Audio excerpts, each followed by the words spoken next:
สักหน่อยบางวันที่ไม่เจอทำไมเธอต้องเงียบเหงาบ่อยๆไม่จริงไม่เลยยังไม่เคยจะไปหาใครที่ยังไม่คิดอะไรก็อยากให้รู้เอาไว้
ใส่กดชักโครก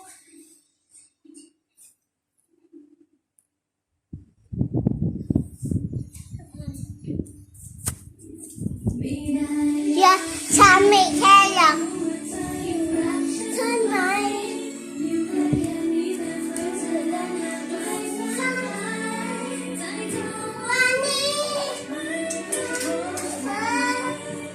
เธอที่ฉันไม่แค่อยากให้เลยอยู่ที่ใครรับตาดูตาหรือเปล่าใช่ไหมเธ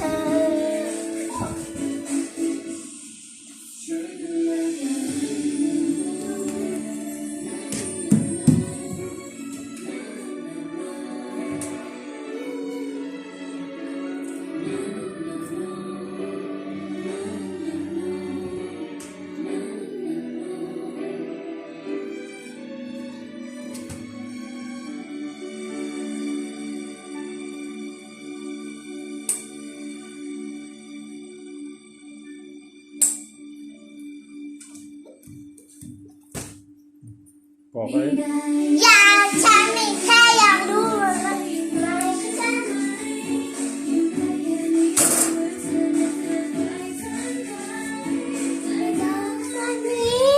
เรื่องเธอใช่ไหมเธอ